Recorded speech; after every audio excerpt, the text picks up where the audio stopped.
Radhe Radhe friends, स्वागत है आप सभी का मेरे आज के एक नए वीडियो में। तो आज की वीडियो में आपको शरद पूर्णिमा की मावे वाली कथा सुनने को मिलेगी। तो कथा को श्रद्धा और भाव के साथ सुने, इससे आपका कल्याण निश्चित होगा। बहुत पुराने समय की बात है कि श्री नारद मुनि नारायण नारायण करते हुए विष्णु लोक पहुँचे और श्री विष्णु भगवान की स्तुति वंदना भक्ति भाव पूर्ण रूप से करने लगे। तब भगवान विष्णु प्रसन्न होकर प्रकट हुए और बोले, हे मुनि श्रेष्ठ, कैसे स्मरण किया?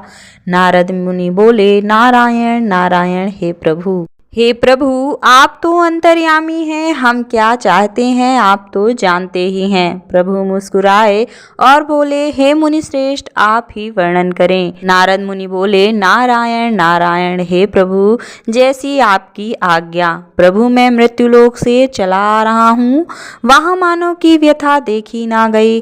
भगवान विष्णु बोले, आप क्यों दुखी हो रहे हो?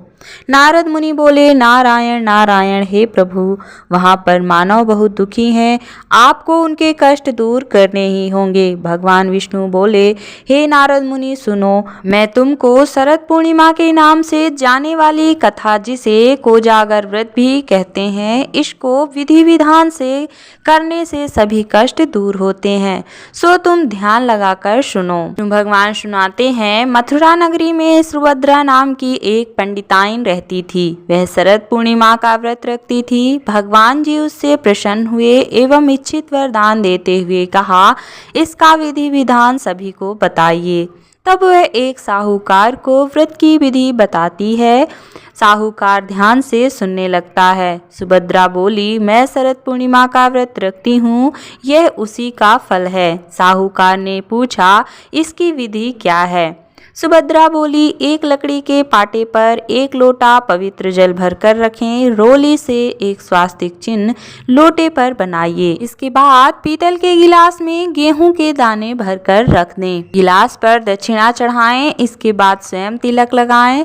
इसके बाद 2.5 पाव शक्कर 2.5 पाव खोया दोनों मिलाकर 6 पेड़े बनाएं। इसके बाद पूजा कर एक पेड़ा प्रभु को चढ़ाएं, दूसरा पेड़ा स्वयं ग्रहण करें, तीसरा पेड़ा अपने मान भांज भांजी नंद बहन आदि को दिया जाता है, चौथा पेड़ा अपनी सहेली से बदलें, यदि सहेली ना बदले तो मंदिर में चढ़ा दें। जो सहेली 6 माह व्रत रखे उसे ही पेड़ा दें। 5वां पेड़ा घर के सदस्यों में बांटें। छठे पेड़े के 6 भाग बनाइए, एक तुलसी जी को चढ़ाएं, दूसरा गौ माता को खिलाएं और तीसरा अहीर को दे दें। चौथा गर्भवती स्त्री को दें, 5वां राहगीर बालक को दे दें और 6वां कुंवारी कन्या को खिलाएं। इस प्रकार 6 पेड़े वितरित करें। लोटे में रखे जल से चंद्रोदय के समय चंद्रमा को जल चढ़ाएं। सुभद्रा से सुनकर घर जाकर साहूकार ने अपनी पत्नी को शरद पूर्णिमा व्रत रखने के लिए कहा। उसकी पत्नी ने व्रत की विधि पूछी। साहूकार ने व्रत की विधि समझाई। उसकी पत्नी ने व्रत करना शुरू कर दिया, जिसका फल यह मिला कि साहूकार के यहाँ 2 कन्याओं का जन्म हुआ। बड़ी का नाम सावित्री और छोटी का नाम चंद्रमुखी रखा गया। दोनों पूजन कार्यों में रुचि रखती थी एवं प्रतिदिन पूजन करती थी। दोनों का ब्याह संपन्न घराने में कर दिया गया। दोनों बहनें शरद पूर्णिमा का व्रत रखती हैं। सावित्री विधि विधान से व्रत रखती थी, अतः उसे सुंदर संतान की प्राप्ति हुई। इसके विपरीत चंद्रमुखी अधूरा व्रत करती थी, जिसके कारण यह फल हुआ कि उसके पुत्र कुछ दिन जीवित रहकर स्वर्ग सिधार जाते थे। इस कारण चंद्रमुखी दुखी रहती थी। आखिर एक दिन चंद्रमुखी एक ज्योतिष जी से इसका कारण पूछती है। तब ज्योतिष जी ने कहा, तुम अधूरा व्रत रखती हो, इस कारण तुम्हारी संतान स्वर्ग को प्राप्त हो जाती है। अतः तुम अपनी बड़ी बहन सावित्री से विधि विधान पूर्वक व्रत रखो, क्योंकि सावित्री विधि विधान एवं श्रद्धा से पूजा करती है। प्रत्येक वर्ष की तरह शरद पूर्णिमा फिर आई। चंद्रमुखी ने फिर अधूरा व्रत किया और उसका पुत्र फिर मृत्यु को प्राप्त हुआ। चंद्रमुखी ने अपने मृत पुत्र को उस पटे पर लिटा दिया जिस पर वह पूजा करती थी। संयोग से प्रभु इच्छा से उसकी बड़ी बहन सावित्री उसी दिन उसके घर आ गई।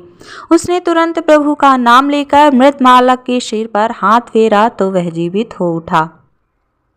चंद्रमुखी ये देख के बहुत प्रसन्न हुई और प्रसन्नता से नाचने लगी। तब उसे शरद पूर्णिमा व्रत का महत्व समझ में आया। उसने तुरंत प्रभु से क्षमा मांगी, बारंबार प्रभु के चरण स्पर्श किए और कहा ऐसी भूल अब कभी नहीं होगी। साथ ही सभी पड़ोस में सगे संबंधियों को यह व्रत करने की सलाह दी। वह व्रत की विधि विस्तार पूर्वक समझाने लगी। अतः इस व्रत के करने से प्रत्येक स्त्री व पुरुष सभी की मनोकामना पूरी हो जाती है। जय हो लक्ष्मी नारायण की, जय हो चंद्रदेव भगवान की। हे प्रभु, जैसे आपने चंद्रमुखी की इच्छा पूर्ण की वैसे सबकी इच्छा पूरी करिए। बोलिए विष्णु भगवान की जय, बोलिए चंद्र भगवान की जय।